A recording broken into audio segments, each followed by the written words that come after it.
여의도의 비상할 날을 꿈꾸는 젊은 정치인과 두 분 함께 정치 현안 다뤄보겠습니다. 의사당 1번 출구 강성필 민주당 부대변인, 항의도 노무현재단 이사 두 분 함께합니다. 안녕하십니까? 안녕하세요. 자, 이재명 대통령 G7 캐나다로 출국을 했습니다. 1박 3일 일정이에요. 힘들지 않습니까? 이런 질문도 좀 이상하긴 한데. 네, 당연히 힘들겠죠. 1박 3일 우리 동남아 갈 때 1박 3일 하지 않습니까? 보통 그냥 3박 5일 하는데 예. 이 3박 5일보다 더한 1박 1박 3일 3일 하루 자는데 3일간. 네. 근데 어쨌든 그래도 대통령으로서 어떤 네. 책임감과 무게감이 있기 때문에, 그리고 첫 정상 휴교 다자 외교이기 때문에 사실 피곤함보다는 떨리는 마음으로 저는 이재명 대통령께서 가셨을 거라고 생각을 하고, 방금 또 뉴스 보니까 어쨌든 남아공 대통령하고 첫 정상회담을 벌써요? 했고요. 네. 두 번째로 이제 호주 버니지 총리하고 양자 회담을 하셨다라고 하고 있고, 지금 이제 미국과 일본 정상과도 지금 회담을 조율 중에 있다라고 합니다. 근데 일단 뭐 프로사이드, 그러니까 지나가다 좀 팔 땡겨가지고 잠깐 얘기하는 형식 아니겠습니까? 그거밖에 지금 사실은 뭐 네. 아주 정상적으로 만나서 어떤 밀실에서 할 수 있는 상황은 아닙니다. 그리고 또 지금 상황이 그렇게 정상적으로 롱타임으로 하는 것도 사실 안 우리에게 맞아요. 전략적으로 맞지도 네. 않기 때문에, 다만 이제 이재명 대통령께서 트럼프 만나면 네. 첫 번째, 이 사람이 어떤 것에 관심이 있고 우선순위가 무엇인가를 파악하는 것만으로도 저는 최대한 큰 성과라고 보고 있고, 네. 뭐 품목별 관리라든지 방위비 분담금이라든지 혹여라도 이 사람이, 트럼프가 중국과의 관계에 대해서 오히려 더 예민하게 받아들일 수가 있거든요. 네. 그리고 뭐 대중 관계라든지 뭐 한미일 협력 관계, 이런 것들은 많은 것 중에서 어떤 것에 있어서 가장 우선순위를 두고 있는지만 딱 확인하고 와서 우리 다시 돌아와가지고 대책을 세우는 것만으로도 저는 큰 성과다, 이렇게 보여집니다. 지금 사실은 이제 취임한 지 12일, 13일입니다. 그 대통령 초보 아니겠습니까? 대통령 뭐 몇 번 하는 것도 아니니까. 네, 처음이죠. 우리 우리 뭐 딴 일도 한 10일하고 뭐 큰 일 하러 가는 게 어려운데, 그래서 대부분 지난 정부 대통령들 보면 나 50일, 60일 뭐 이상 걸렸을 때 첫 해외 순방 가거든요.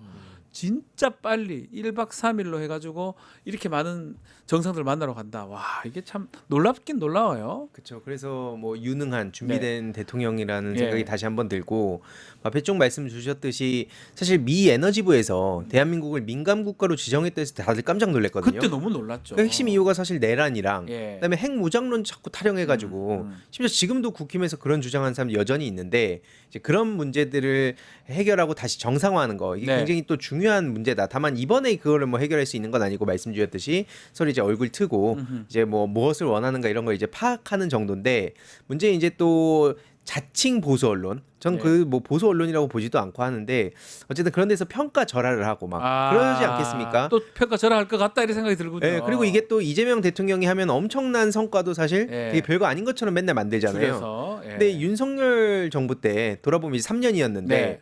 특히 2023년에 한 번 G7 갔습니다. 예, 예, 예. 근데 그 의장국이 일본이었어요. 예, 예. 그때 일본에 우리가 실제로 막 퍼주기를 했다. 음흠. 그래서 일본에서 그냥 불러준 거 아니냐, 이런 생각이 들 수밖에 없는 게 22년에 독일, 24년에 이탈리아, 그때 다 패싱됐습니다. 네. 그래서 사실 23년에 일본이 아니었으면 윤석열은 한 번도 못 갔을 수도 못 있어요. 갈 뻔했죠. 근데 이걸 가지고 막 별거 아닌 것처럼 얘기하면 이런 걸 좀 주의 알릴 필요가 있다. 예.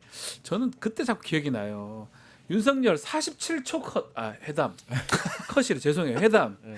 야, 이게 이것도 잘했다고 그 난리를 쳤지 않습니까? 그래서 이제 우리가 그랬잖아요. 야, 통역 배우면 몇 초냐 도대체. 15초요. 그러니까 사실 이재명 대통령은 지금 현재 어떤 평가를 받고 있냐면, 네. 정치인보다 확실히 행정가적인 면모가 돋보인다. 행정가. 그리고 그 해외 나가면은 해외 정상들 만나잖아요. 상식이 있으면 차라리 국내 정치인보다 더 대화 잘 통할 겁니다. 오히려 네. 그러니까 우리 민주주의 회복을 알릴 수도 있고요. 네. 이제껏 사실 외교 공백이 크게 발생했습니다.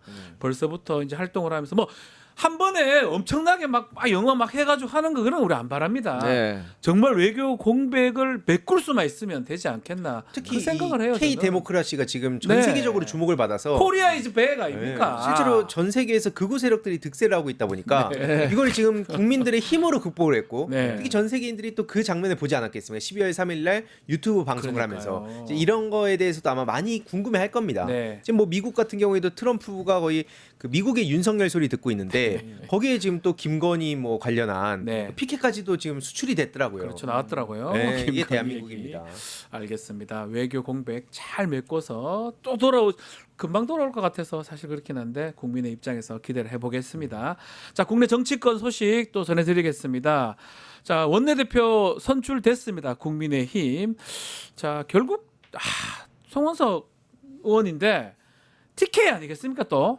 야, 이거 어떤 의미입니까? 그러니까 일단 1번 네. 송원석 친윤으로 분류되죠. 예. 그다음에 2번 김성원 친한으로 분류가 됩니다. 그러니까요. 거기에 3번 이현승이 툭 튀어나왔어요. 그러니까 예. 이분이 중립이라고 말은 하는데 제가 봤을 때는 그래도 친윤에 가까운 친윤에 분이다. 가까운 왜냐 사람이다. 국민의힘은 중립이 없습니다. 중간은 있어도. 그러니까 중립과 중간은 매우 다른 거거든요. 네. 여튼 근데 저는 이현승 이 후보가 튀어나왔길래 이분들이 전략적으로 결선 투표를 준비하나 보다. 왜냐하면 결선에 만약 이현승 말고 김성원과 송원석이 올라갔을 때 친윤과 친한으로 붙으면 그래도 이현승의 표가 송원석 친윤에게 가가지고 친윤이 승리하겠구나라고 생각을 했는데 까보니까 뭐 나올 필요도 없이 그냥 바로 송원석이 과반 60표 넘어버렸어. 과반 딱 넘어버리더라고요. 그래서 제가 어떤 생각을 했냐면 지금 현재 국민의힘의 가장 눈앞에 닥친 숙제는 탄핵의 강을 제대로 건너는 거거든요.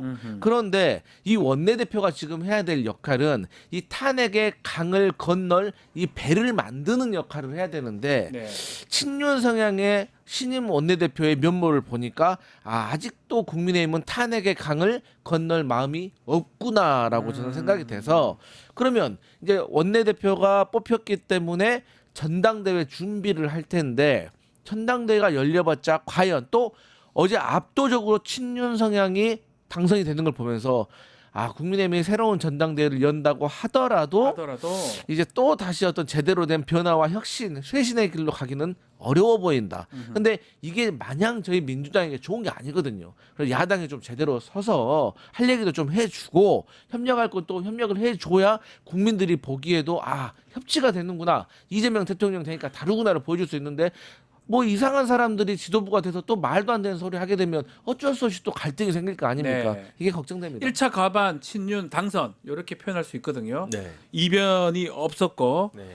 말씀처럼 이렇다면 원내 여야 소통이 좀 쉽지 않다 이렇게 볼 수 있나요? 맞습니다. 사실 뭐 누가 됐더라도 비슷했을 것 같긴 한데 네. 거기서도 아예 친윤이 되니까 이거는 앞으로의 그림이 어떻게 펼쳐질지를 전 국민이 지금 다 알고 있다 봅니다. 그냥 아직 오지 않았을 뿐이지. 그냥 시나리오대로 갈 것이다. 네. 어떠한 대화도 안 됩니다. 대화 안 됩니까? 네. 계속 말씀드리지만 저 당하고 대화를 해보려는 그 시도 자체가 너무 시간 아깝습니다. 그나마 안 돼요. 친한이었으면 모르겠지만 범친윤이고 뭐 지금 다수로 됐으니까 오히려 더 어려울 것이다 이렇게 보시는 거군요. TK 기반으로 해가지고 뭐 결국엔 그 안에서 자기들은 이렇게 해도 아무런 타격을 안 받는다 생각을 하니까 네. 굳이 왜 뭐 쇄신을 하려고 하겠습니까?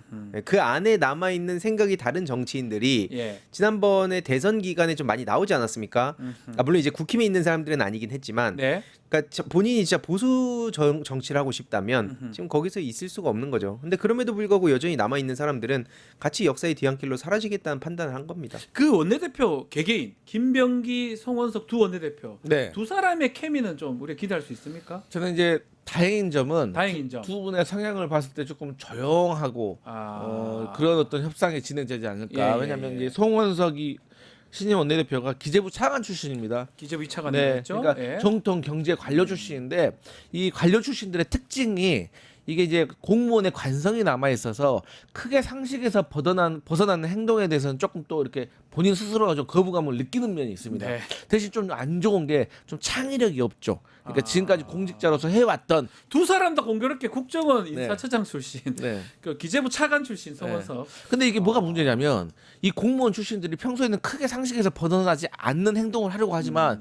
대신 지령을 받으면 또 이 공무원으로서 또 상부의 명령에 대해서 미션을 클리어하려고 하는 예. 또 이런 관성이 있어요. 예. 그래서 어떤 친윤이라든지 구구의 지령을 받지 말고 정말 국민의 국민의 민심의 목소리를 좀 지령을 좀 받아가지고 김병기 원내대표와 좀 저는 정책 대결을 좀 펼쳐달라 좀 이런 생각합니다. 왜 가능한가? 아니 근데 또 지령이라고 말씀. 정치인이시니까 예. 당연히 그런 시도를 해야 됩니다. 예, 민주당은 해야- 그걸 해야 돼요. 해야 돼요. 다만 이제 국민의 입장에선 예. 어떻게 나올지 뻔히 보이죠. 왜냐하면 예. 국민의 목소리 들으면 저 당에서 어떻게 취급을 받는지를 그러니까. 우리가 봐왔기 때문에 국민의 목소리, 국민의 힘인데 국민의 목소리를 잘 들으면 안 되게 돼 있어요. 들으면 쫓겨나더라고요. 들으면 네. 네, 김용태 비대위원장 자꾸 들으려 하니까 지금 좀 반대로 되고 있지 않습니까? 특히 지금 원내대표 법사위원장인 자리가 아주 지금 대립할 것 같다는 생각이 드는데 일단 2년마다 이제 교체해야 되니까 김병기 원내대표는 2년마다 교체돼야 된다 이렇게 강조를 하고 있고요. 어제 성원석 원내대표는 되자 말자 법사위원장직 가지고 와야 된다 이 얘기했습니다. 이거는 두 원내대표 이야기 들어보고 이야기 좀 이어가겠습니다. 우리 상임위원회 운영 규칙상 2년마다 교체하기로 되어 있는 규정을 준수하겠습니다. 원내 1당이 국회의장을 맡고 원내 2당이 법사위원장을 맡는 것이 법안을 통과시키는 입법권을 가진 국회의 견제와 균형을 측면에서 오랫동안 지켜온 관행이었습니다. 뭐 지금 성원석 원내대표가 1당 2당 뭐 이런 뭐 사는데 뭔 소리인지 모르겠고 그러니까 달라는 거죠 법사위원장.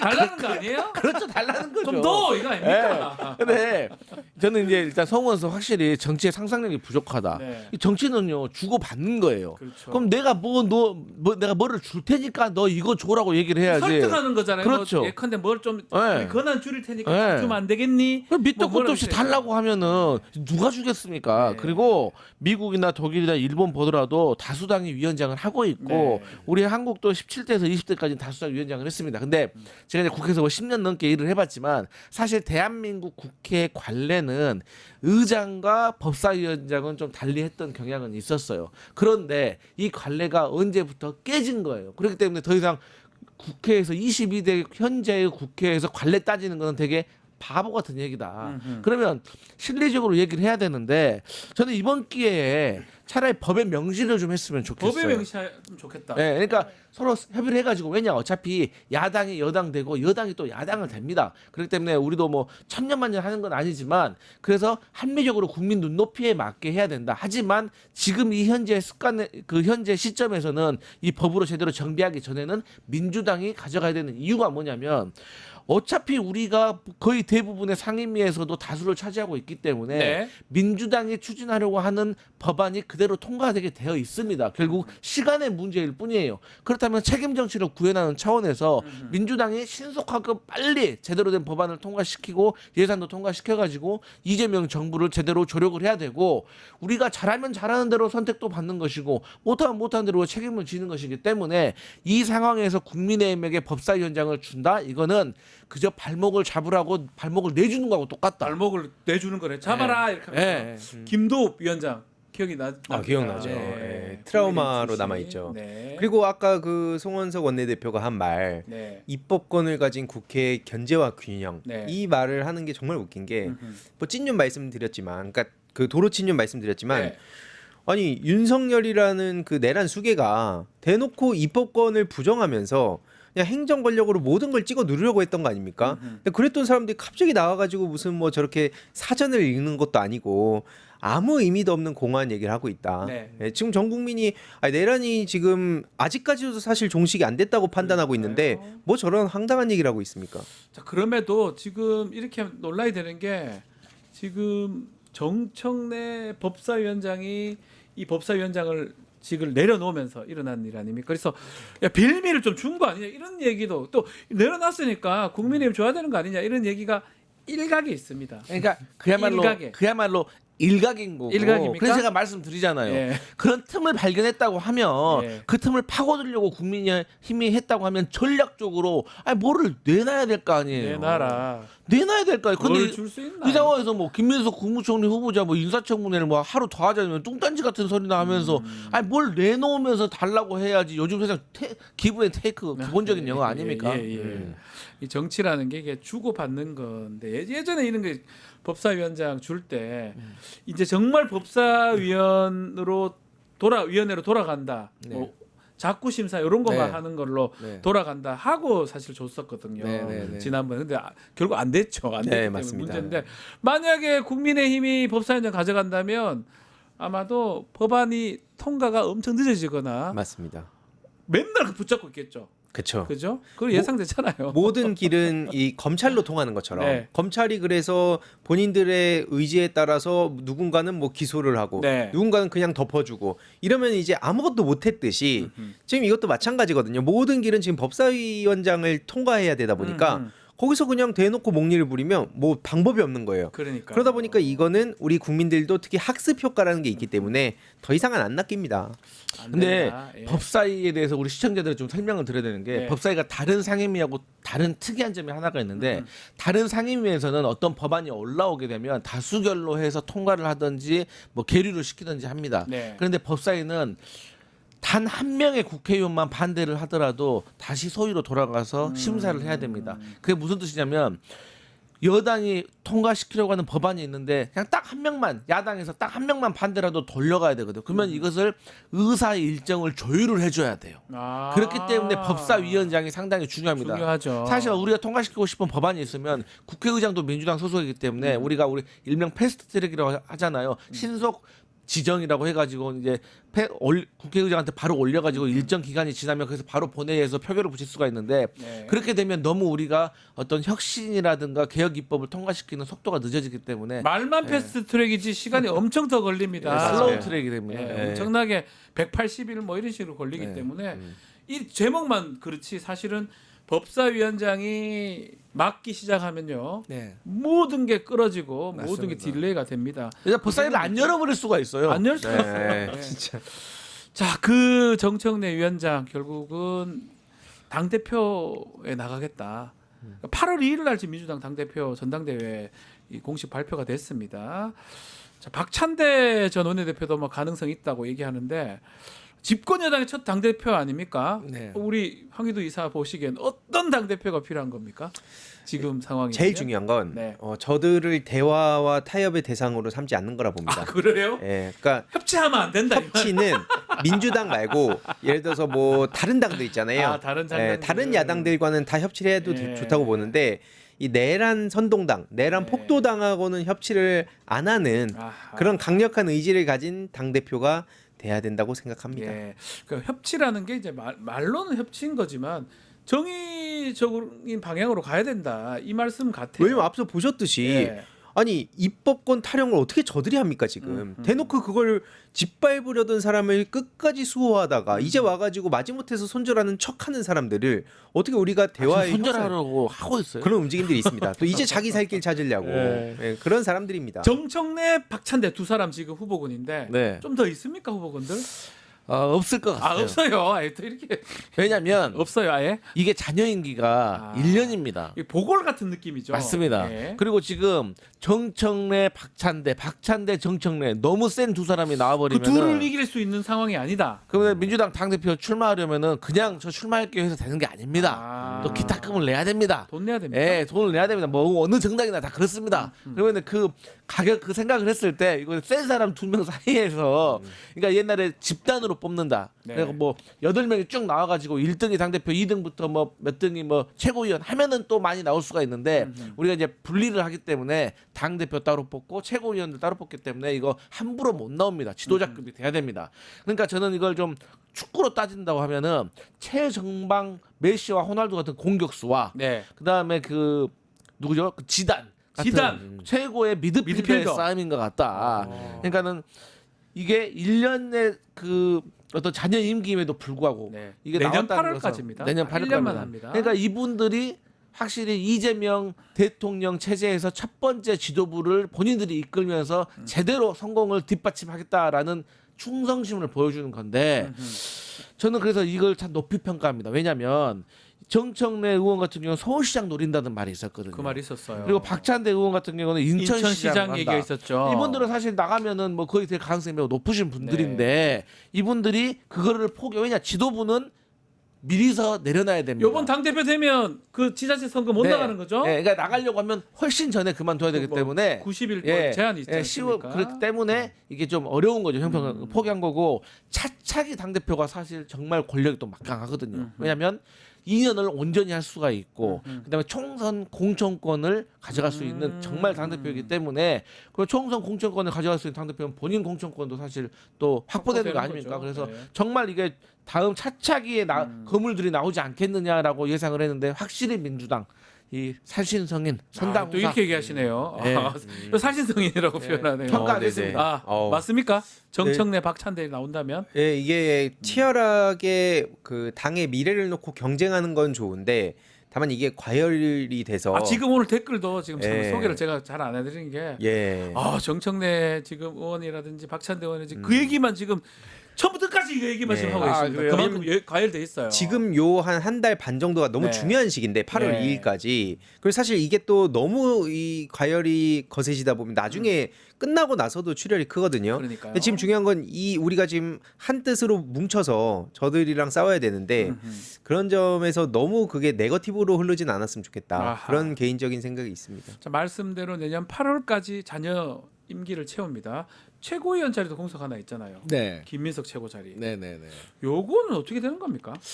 이거는 이제 뭐 이것도 선거하는 겁니까? 예, 이건 좀 제가 논의를 해봐야 알기로 될 것 같아요. 선거로 뽑았던 걸로 알고 있는데. 예, 그런데 예. 좀 논의를 해봐야 될 것 같기도 하는데 네네. 뭐 관례대로 할 수도 있는 것이고요. 근데 어차피 지금 현재 상황이 이제 지금 최고위원회 눈길이 가 있는 게 아니라 워낙 이제 당 대표에 썰려 당대표니까. 있어가지고 글쎄요. 지금 아까 좀 말씀하신 것 중에 지금 언론 보도에 따르면 전당대회가 좀 격화된다. 그래서 그거 하면 안 된다라고 항의도 이사께서 말씀 주셨는데 박찬대 추천 연판장이 돈다. 이거 뭡니까? 어떤 내용입니까? 그러니까 이제 뭐 저희 당원들도 네. 뭐 박찬대 의원을 좋아하시는 분도 있고 예. 또 정청래 의원을 좋아하시는 분도 근데 있고 제가 알기로 그 두 분이 친하지 않습니까? 두 분이 친하지만 예. 어차피 이 권력이라는 것은 둘이 나눠 가질 수가 없습니다. 또 그런 당 게 대표가 있네. 공동 당 대표를 하지 않는 이상 또 공동 당 대표는 의미도 어쨌든 누군가는 경쟁을 해서 그러니까요. 선출이 돼야 되고 이번에 당 대표는 이재명 대통령의 포스트 이재명으로 불릴 수도 있는 그런 지도력을 발휘하고 또 그런 기대감을 받고 있기 때문에 아무래도 좀 치열하게 좀 양상이 가는 것 같은데 네. 저는 그런데 이제 우리 집단 지성을 믿고요. 또 두 분께서 일단 후보자들께서 좀 자제를 시켜야 되고 그다음에 후보자들이 그야말로 어떤 네거티브가 아닌 포지티브 선거로 이끌어 주시면은 저는 그렇게 크게 걱정할 문제는 아닌 것 같다. 그래요. 저는 네. 그 두 분하고 같이 네. 자리를 한번 한 적이 있는데 되게 제 기억에는 근데 이게 지금 이 지지자나 당원들이 자꾸 두 사람을 갈라놓고 누가 옳다 누가 그러다 그죠. 막 그런 부분들은 좀 맞지 않다 생각이 이게 좀 들거든요. 표현이 되게 좀 정교하게 들어가긴 해야 네. 되는데 예를 들어서 진짜 뭐 각각 어떤 분노를 갖고 있는 분들도 계시고 네. 뭐 그 혹은 뭐 아쉬움을 어떤 후보에 대해서 아쉬움을 가지는 분도 계실 수 있는데 있겠죠. 중요한 건 이거를 조장하는 사람들이 있다는 겁니다. 예, 그 자꾸 제가 말씀이 그거예요. 네. 와서 뭐 일부러. 저쩌고 얘기하는 사람 그리고 실제로 이거는 저들이 일로 침투를 해서 장난을 치는 그런 분위기를 조장하는 사람들이 또 있기 때문에 네. 이거 한번 좀 한 발 떨어져서 우리가 비판이라든지 어떤 경쟁은 확실하게 하더라도 막 극단적으로 끌고 가는 거는 한번 브레이크를 걸고 봐야 됩니다. 네. 이거 되게 중요한 문제라 봅니다. 이게 사실 우리 항의도 이사가 이런 거 전문가입니다. 제가 예전에 좀 안 믿었거든요. 네. 항의도 이사가 이번에 좀 선거하면서도 그렇고 그 온라인에서 그런 세력들 리박스쿨도 비슷한 거 아니겠습니까? 그런 것들을 항상 주의하고 우리가 눈여겨봐야 된다고 항의도 이사가 지적을 해주셨는데 네. 비슷한 맥락이라는 거죠. 맞습니다. 이것도. 소위 단톡방 같은 데서 왜냐면 그런데 또 들어가 있는 분이 계세요. 소위 옵저버. 그러니까요. G7도 옵저버 이런 거 중요하듯이 경찰처럼. 옵저버. 경찰 구경하는 사람 네, 있어요, 정찰이 구경하는 있는데 사람. 그런 거 이제 제보를 계속 해주신 분들이 계신데 네. 뭐냐면 이쪽에 좀 취약점이 발견됐다. 여기 뭐 지지층이 흔들린다. 거기로 바로 또 치고 들어옵니다. 그러니까요. 그게 실시간으로 벌어지고 있다는 거예요. 예. 이런 것들은 사실 주의해야 됩니다. 이렇게 하다 보면 뭐 당대표 선거 전당대회 사실 축제가 되고 해야 되는데 싸움 나가지고 서로 상체기만 남는 경우가 되잖아요. 근데 이제 이런 것 같아요. 두 분이 성향이 좀 다르세요. 예, 그래서 다르죠. 다르긴 확실히 달라요. 네. 박찬대 정청 네. 두 분 좀 달라요. 그래서 제가 앞서 표현을 축구에서 그 정청래 의원 같은 경우는 최전방 공격수 느낌이고 이제 박찬대 전 원내대표 같은 경우는 미드필더. 골대아줍니다. 예, 그래서. 그러니까 본인이 득점을 하기보다는 곳곳에 패스를 쭉쭉쭉 찔러줘가지고 그렇죠. 득점으로 연결시키는 거고 또 정청래 의원 같은 경우는 그 본인이 드리블 딱딱딱딱 해가지고 멋있게 넣는 것도 있고 다 장단이 있는 것입니다. 그렇기 때문에 같은 당원위에서 미세하게는 또 호불호가 있는 것 같은데 저는 어쨌든 이 두 분께서 이 가열되지 않도록 잘 관리하셔야 된다. 저는 그렇게 생각합니다. 자 마지막으로 우리 또 황희도 이사 나오셨으니까 개혁신당 얘기 또 해야 됩니다. 이준석 전문가 아니겠습니까? 여기 댓글에 지금 이준석 전문가 이렇게 황희도 뭐 최근에 어디 가서 뭐 많은 얘기를 했나 봐요. 매부쇼 나가서 네, 겸공 매불쇼를 좀 나갔었는데 두 군데 다 나가셨군요. 사실 이게 fem코가 네네. 일반 커뮤니티랑 다릅니다. 제가 뭐 네. 시간이 좀 지나서 짧게만 말씀드리면 네네. 지금 여기 혐오를 오히려 조장하는 시스템이 있어요. 네. 그래서 혐오의 보상화라고 표현을 하는 거고 또 점수의 현금화. 보통 포인트를 쌓으면 그거를 현금으로 바꿀 수도 있는 겁니다. 아, 그래요? 그리고 심지어 이 사설 도박 문제. 아. 제가 그래서 오늘 또 본격적으로 공론화 시작하려고 하는 예. 것 중에 하나가 2015년 12월에 이제 개정 이렇게 딱 박아놓고 계속 이제 중간에 막 정관처럼 쭉 그 잉여령 놀이터라고 그 사설 도박을 할 수 있는 갤러리가 있습니다. 펜코 안에. 아, 그런 게 거기 있어요? 통합 규칙이라는 게 있어요. 어허. 근데 그 내용을 보면 워딩 자체가 토사장, 토쟁이 이런 워딩이 나옵니다. 뭡니까 그게? 그게 토사장은 한마디로 불법 도박 그 사이트의 운영자를 의미하는 거고요. 토사장. 그다음에 네. 토쟁이는 그걸 이제 참여하는 참여자를 의미합니다. 그게 fem코라는 커뮤니티 안에 규칙으로 떡하니 박혀 있는 거예요. 근데 이런 게 이제 음지에 그동안 있었던 거죠. 예. 그래서 실제로 fem코 중독이다. 나 그냥 아하. 끊고 싶은데 내가 술 담배는 안 하는데 어허. fem코 요 도박 시스템에 중독이 돼가지고 예. 빠져나오고 싶은데 못 빠져나온다. 아하. 이런 얘기까지 나오고 있고요. 예. 왜 이준석 그 개혁신당도 비판을 받냐면 아하. 이 허은하 전 대표가 또 폭로한 게 있지 않습니까? 네. 실제로 저도 다른 루트에서 개혁신당 쪽 제보가 온 게 있습니다. 계속 중요한 거는 이준석 의원이 주위 측근들한테 fem코에 그 글 좀 올려달라고 시킨다는 거예요. 여론 조성을 위해서. 아. 근데 그러다 보니까 fem코를 굉장히 중요한 거점으로 삼고 있다. 이거 확실해졌잖아요. 그 fem코 안에서 예를 들자면은 뭐 6월 1일 동탄 유세를 가면 거기서 뭐 그 인증샷을 올리면 포를 쏜다. 하하. 그리고 뭐 국민의힘 한창 그 자기들끼리 싸울 때 우와. 탈당 인증하면 포 쏜다. 이야. 그리고 개혁신당 당원 가입 인증하면 포 쏜다. 근데 그 포가 포인트인데 포인트. 아까 현금화가 가능하다고 말씀드렸잖아요. 그러니까요. 현금을 보낸 거나 마찬가지인 돈이네요, 겁니다. 돈. 맞습니다. 그래서 이거 공직선거법도 위반일 걸릴 수 있다. 예. 야 이거는 앞으로도 좀 더 눈여겨 봐야 될 것 네, 같은데. 그러네요. 어쨌든 지금 이준석 청원 자체가 제명 청원이 58만 명이 넘어갔습니다. 그러니까 천하람 원내대표가 야 이거 경마식으로는 뭐 몇만 명 돌파 이런 거 전체 여론은 아니다라고 얘기는 합니다. 천하람 원내대표 얘기 어떻게 봐야 됩니까?